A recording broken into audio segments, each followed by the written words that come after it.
Bismillahirrahmanirrahim. Assalamualaikum warahmatullahi wabarakatuh.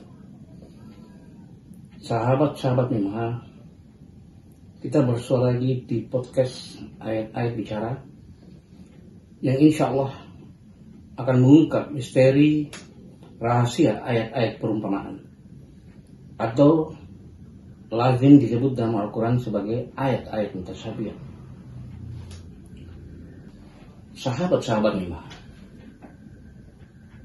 edisi kali ini insya Allah podcast akan membahas tentang yang viral hari ini, yaitu apakah rakaat dalam salat disebutkan dalam Al-Quran. Insya Allah Al-Quran sendiri akan menjawab. Mari kita simak.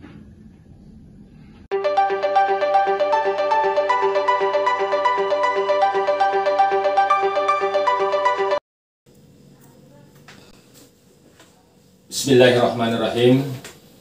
Assalamualaikum warahmatullahi wabarakatuh. Waalaikumsalam warahmatullahi wabarakatuh. Bagaimana kabar Pak Ustaz? Alhamdulillah. Baik. Ini ada beberapa pertanyaan ini yang saya mau ingin lontarkan nanti.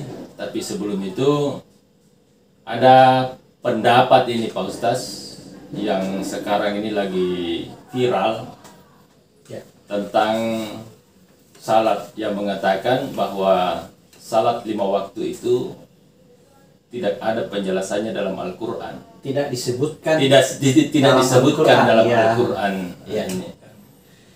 Bagaimana Ya. menurut Pak Ustaz ini?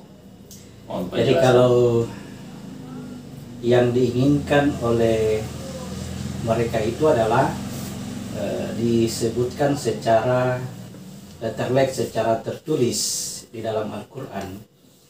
Tetapi satu hal yang perlu diketahui sebelumnya bahwa Al-Quran ini adalah bahasa mutasyabihat, bahasa perumpamaan, bahasa kiasan.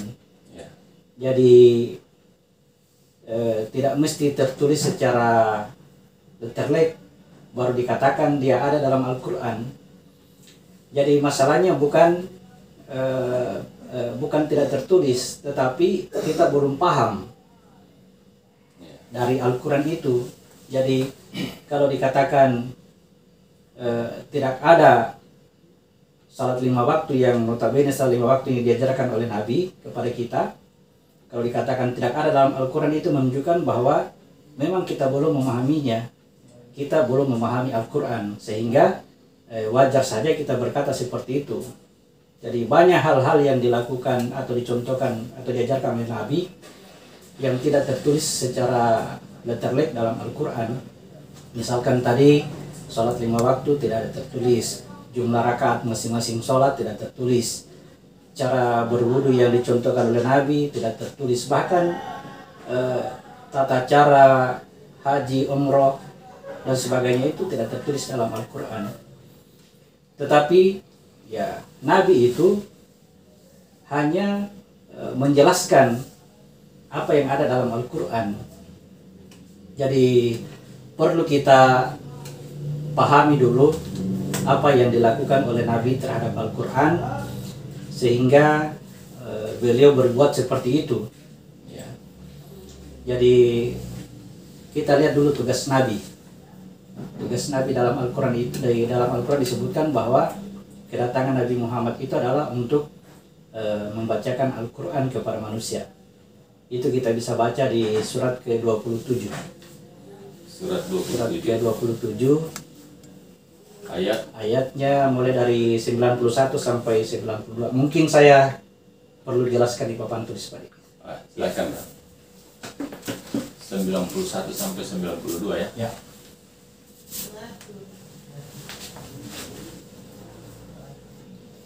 Ya. Saya baca artinya saja Pak Ustaz ya. Ya. Bismillahirrahmanirrahim. Aku Muhammad hanya diperintahkan menyembah Tuhan negeri ini, Mekah, yang Dia telah menjadikan suci padanya dan segala sesuatu adalah miliknya. dan aku diperintahkan agar aku termasuk orang muslim. Ya, itu ayat 91 ya. Ayat 91.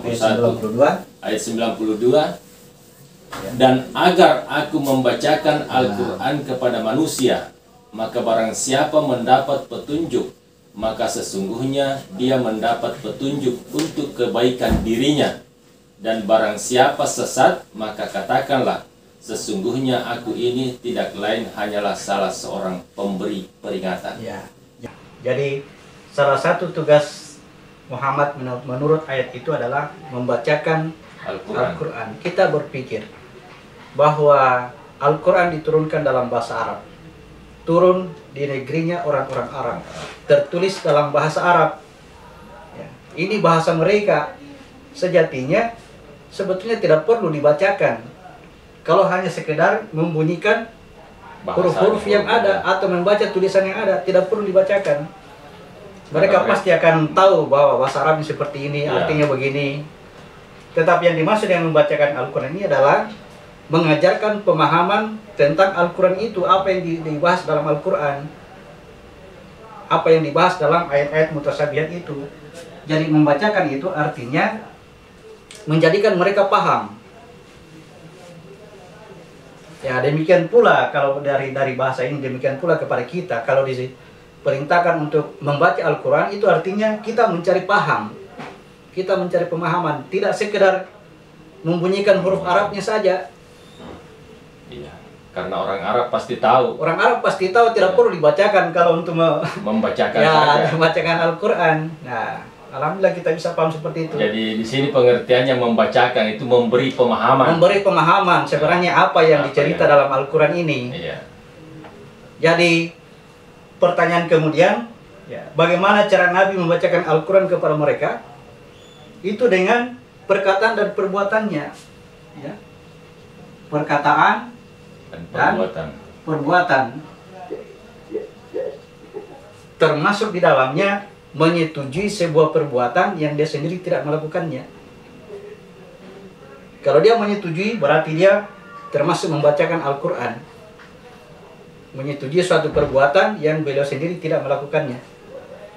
Ya, perkataan dan perbuatan serta persetujuan Nabi tadi, inilah yang pada ujungnya disebut sebagai hadis.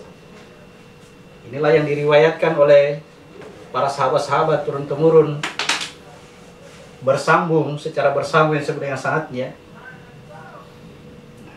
Tapi ada juga dikatakan hadis sahih, ada hadis lemah. Gimana pengertiannya? Itu ahli hadis yang melihat itu, yang memikirkan karena mereka mempertimbangkan sanatnya bersambung atau tidak. Kemudian dari yang membawa berita itu ada yang jujur atau tidak. Ya, kapan dia tidak jujur, orangnya selalu berbohong, dianggap ini hadis lemah. Nah, jadi itu urusannya ahli hadis. Ya. Pada prinsipnya bahwa hadis ini bersumber dari Al-Quran. Artinya perkataan dan perbuatannya Nabi serta persetujuannya semua bersumber dari Al-Quran. Jadi kalau Nabi melakukan sholat 5 waktu, mengajarkan sholat tentang 5 waktu, dari mana sholat 5 waktu itu? Bersumber dari Al-Quran. Hanya saja kita belum paham di bagian mana ayat itu. Ya, di bagian mana ayat itu. Mungkin karena dia hanya baca saja barangkali sehingga mengeluarkan statement seperti itu, ya, bahwa apa yang tertulis, coba kita baca ini surat 7 ayat 203. Dan apabila engkau Muhammad tidak membacakan suatu ayat kepada mereka, mereka berkata, mengapa tidak engkau buat sendiri ayat itu? Katakanlah Muhammad, sesungguhnya aku hanya mengikuti apa yang diwahyukan Tuhanku kepadaku. Al-Quran ini adalah bukti-bukti yang nyata dari Tuhanmu, petunjuk dan rahmat bagi orang-orang yang beriman. Ya, ketika Muhammad mengajarkan sholat 5 waktu, ini tidak ada ayatnya dalam Al-Quran. Lalu beliau ditanya, kenapa ayatnya tidak buat sendiri? Lalu tulis dalam Al-Quran supaya ada perintah bahwa sholat 5 waktu itu memang tertulis dalam Al-Quran. Misalnya ini ya, tanda kutip ya. Muhammad katakan, saya ini mengikuti wahyu. Dalam hal ini Al-Quran. Al-Quran inilah petunjuknya. Saya tidak tidak melakukan sesuatu berdasarkan kemauanku sendiri. Selalu berdasarkan Al-Quran. Selalu berdasarkan Al-Quran. Perlu kita tambah surat 53 ayat 3 dan 4. Dan tidaklah yang diucapkannya itu Al-Quran menurut keinginannya. Tidak lain Al-Quran itu adalah wahyu yang diwahyukan kepadanya. Ya. Al-Quran itulah wahyu, bukan keinginan hawa nafsunya. Maka ketika Nabi melakukan suatu perbuatan, dalam hal ini dia mengajarkan tentang sholat yang 5 waktu dengan gerakannya ruku, sujud, i'tidal dan sebagainya. Kemudian diajarkan cara berwudu, tata cara berwudu, diajarkan tentang tata cara haji dan umroh dan sebagainya. Itu semua bersumber dari Al-Quran. Itulah wahyu yang diwahyukan kepadanya. Dia tidak berbuat sekehendaknya. Mungkin yang akan menjadi masalah di sini adalah tentang wahyu ini. Yang menjadi pertanyaan nanti, kira-kira adakah wahyu yang tidak tertulis dalam Al-Quran? Sumpamanya Al-Quran ini sudah diturunkan, kemudian ada wahyu lagi, wahyu itu tidak tertulis dalam Al-Quran. Kalau ada seperti ini, kita bisa katakan Al-Quran ini tidak sempurna. Karena apa? Karena ada petunjuk yang tidak tertulis dalamnya. Ya, betulkah? Kita lihat surah 14 ayat 52. Al-Quran ini adalah penjelasan yang sempurna bagi manusia, agar mereka diberi peringatan dengannya, agar mereka mengetahui bahwa Dia adalah Tuhan yang Maha Esa, dan agar orang yang berakal mengambil pelajaran. Ya. Al-Quran itu al-balag, balik, sempurna. Sempurna, kalau bilang akil balik, sudah sempurna akalnya. Al-Quran itu adalah wahyu yang sempurna, tidak ada yang kurang. Ketika Allah berfirman, firman itu ada dalam Al-Quran.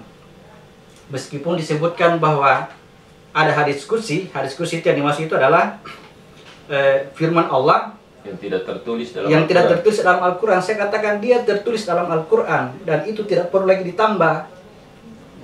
Ketika Nabi menyampaikan wahyu seperti itu, sudah ada itu petunjuknya dalam Al-Quran. Sudah lengkap, tidak mesti ditambah lagi dengan ini. Jadi orang yang memahami Al-Quran secara keseluruhan, otomatis pasti dia paham tentang hadis. Tapi kalau orang yang memahami hadis, belum tentu dia pahami Al-Quran. Sehingga apa yang dibaca di dalam hadis itu tentang sholat 5 waktu atau jumlah rakaat, dia bisa saja berkata tidak ada dalam Al-Quran. Padahal yang sebenarnya adalah beliau belum memahami Al-Quran. Masih banyak ayat-ayat dalam Al-Quran yang sulit untuk dipahami, yang disebut dengan ayat mutasyabihat itu tadi.